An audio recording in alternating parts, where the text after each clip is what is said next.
पेश है राजस्थान की बड़ी खबरें। पायलट खेमे के जयपुर लौटने के बाद अब जैसलमेर में सीएम अशोक गहलोत की ओर से की गई बाड़ेबंदी भी बुधवार को खत्म हो जाएगी। माना जा रहा है कि इन विधायकों को सीएम अशोक गहलोत जयपुर लाएंगे, इसलिए वे मंगलवार को जैसलमेर पहुंच गए और विधायक दल की बैठक ली।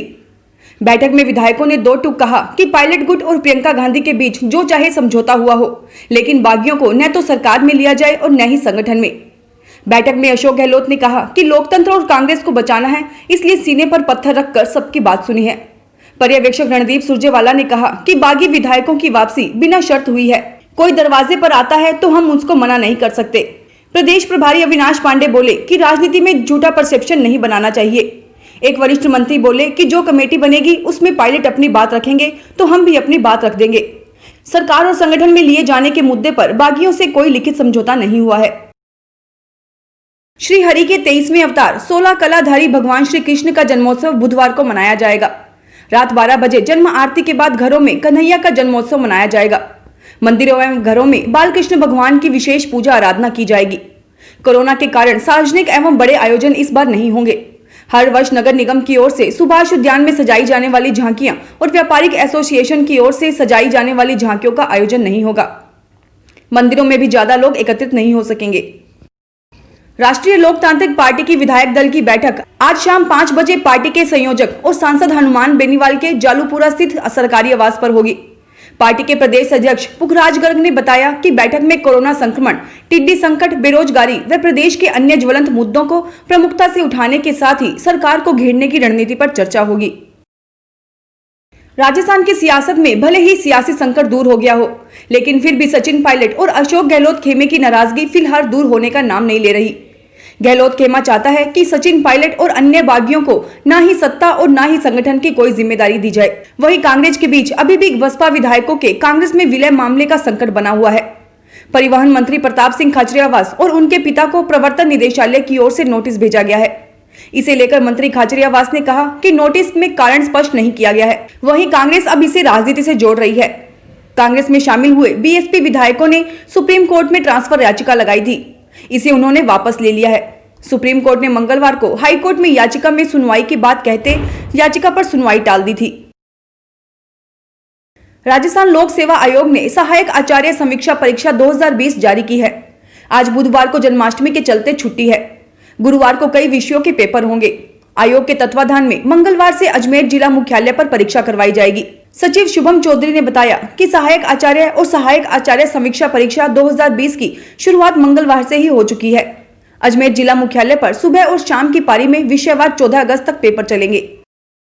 राजस्थान के सरकारी कॉलेजों में दाखिला चाहने वाले छात्रों के लिए राहत की खबर है। कॉलेज शिक्षा निदेशालय ने यूजी फर्स्ट ईयर के लिए ऑनलाइन प्रवेश प्रक्रिया में छूट देते हुए ऑनलाइन आवेदन की तिथि को बढ़ा दिया है। अब 11 अगस्त के बजाय 20 अगस्त तक आवेदन पत्र जमा किए जा सकेंगे। कोविड-19 को ध्यान में रखते हुए छात्रों के हित में ये फैसला लिया गया है। गहलोत सरकार में बागियों की वापसी किस फॉर्मूले पर हुई है, यह खुलासा अभी नहीं हुआ है, लेकिन मंत्रिमंडल और संगठन में होने वाले फेरबदल से ही पता चलेगा कि प्रियंका और पायलट के समझौते का फॉर्मूला क्या रहा। इस सियासी संघर्ष में पायलट के साथ गए रमेश मीणा और विश्वेंद्र को कैबिनेट मंत्री पद गंवाना पड़ा, तो मुकेश भाकर, अभिमन्यु चौधरी और राकेश पारिक संगठन से बाहर कर दिए गए।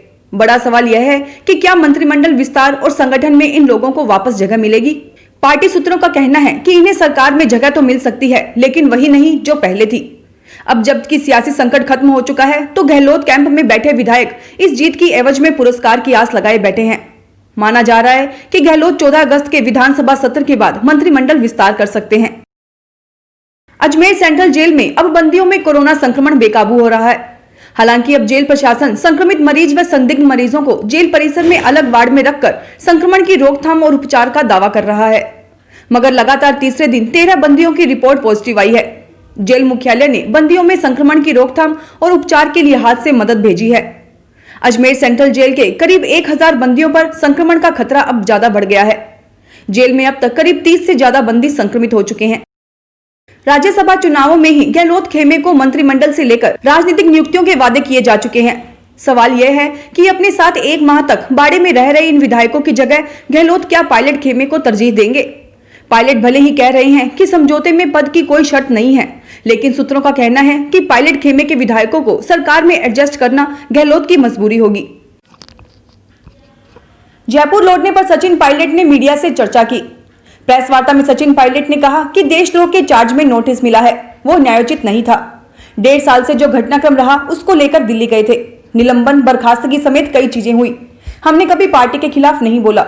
उन्होंने कहा कि इस दौरान मेरे खिलाफ काफी कुछ बोला गया। इसका मतलब ये नहीं कि हम इंसान नहीं हैं। फिर भी हमने अपने साथियों के साथ फैसला लिया कि पार्टी के अंदर बात रखें। राजस्थान में भारतीय जनता पार्टी के विधायक दल की बैठक बृहस्पतिवार को यहां पार्टी कार्यालय में होगी। भाजपा प्रदेशाध्यक्ष सतीश पूनिया ने बताया कि 13 अगस्त को भाजपा प्रदेश कार्यालय में विधायक दल की बैठक आयोजित होगी। बैठक में केंद्रीय कृषि मंत्री नरेंद्र सिंह तोमर, राष्ट्रीय सह संगठन महामंत्री वी सतीश, राष्ट्रीय महामंत्री मुरलीधर राव, राष्ट्रीय उपाध्यक्ष व प्रदेश प्रभारी अविनाश राय खन्ना उपस्थित रहेंगे। राजस्थान के दौसा जिले के महुआ कस्बे में मंगलवार की रात बदमाशों ने एक एटीएम पर धावा बोला और एटीएम को गैस कटर से काट दिया। जैसे ही बदमाश एटीएम को गैस कटर से काटकर लूट कर ले जाने की फिराक में थे, तभी महुआ थाने के कांस्टेबल धर्मराज चौधरी की नजर बदमाशों पर पड़ गई। इसके बाद पुलिस ने बदमाशों को पकड़ने की कोशिश की तो वे फायरिंग करते हुए फरार हो गए। इस दौरान एटीएम लुटेरों ने महुआ थाना पुलिस पर 2 फायर किए, जिससे पुलिसकर्मी बाल बाल बच गए। प्रधानमंत्री स्ट्रीट वेंडर्स आत्मनिर्भर योजना के अंतर्गत स्ट्रीट वेंडर्स को आजीविका पुनः आरंभ करने हेतु 10,000 पूंजीगत ऋण बैंकों के माध्यम से उपलब्ध करवाने हेतु ऑनलाइन पोर्टल ई मित्र CSC एवं शहरी आजीविका केंद्र संस्थान जयपुर द्वारा लगाए जा रहे काउंटर पर आवेदन पत्र ऑनलाइन करवाए जा सकते हैं। ऑनलाइन आवेदन कैंप स्थल के लिए CLC के दूरभाष नंबर 0141 274 3336 पर संपर्क कर सकते हैं। स्ट्रीट वेंडर्स को आजीविका पुनः आरंभ करने हेतु 10,000 पूंजीगत ऋण बैंकों के माध्यम से उपलब्ध करवाने हेतु आधार कार्ड, मतदाता पहचान पत्र एवं बचत बैंक खाता पासबुक, इसके साथ ही स्ट्रीट वेंडर्स का मोबाइल नंबर आधार से लिंक होना भी आवश्यक है और स्ट्रीट वेंडर का बैंक खाता आधार से लिंक होना आवश्यक है। राजस्थान के सूचना एवं जनसंपर्क मंत्री डॉक्टर रघु शर्मा ने मशहूर शायर और गीतकार राहत इंदौरी के इंतकाल पर गहरा शोक व्यक्त करते हुए उनकी रुखसती को एक सुनहरे युग का अंत बताया। डॉक्टर शर्मा ने अपने शोक संदेश में कहा कि इंदौरी के इंतकाल जो कमी हुई है उसे कभी पूरा नहीं किया जा सकेगा। इंदौरी ने 20 से ज्यादा फिल्मों में गीत लिखे थे। मिशन कश्मीर और मुन्ना भाई MBBS जैसी फिल्मों के गीत आज भी नई पीढ़ी के द्वारा पसंद किए जाते हैं। राजस्थान के लाखों किसानों के लिए अच्छी खबर है। फसली ऋण से जुड़े करीब 3.5 लाख अवधि पार ऋणी किसानों को भी अब फसली ऋण मिल सकेगा। राज्य सरकार ने इन किसानों को भी 0% ब्याज दर पर फसली ऋण देने का फैसला किया है। ये किसान फसली ऋण देरी से चुकाने के चलते डिफाल्टर की श्रेणी में आ गए थे। सहकारिता मंत्री उदयलाल आंजना के मुताबिक अब ऐसे किसान अवधि पार मूल राशि और ब्याज चुकाकर फिर से ऋण लेने के पात्र हो जाएंगे।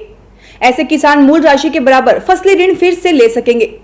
किसान संगठन इन किसानों को फसली ऋण दिए जाने की मांग लगातार उठा रहे थे। राज्य सरकार ने किसानों के हित को देखते हुए यह महत्वपूर्ण निर्णय लिया है।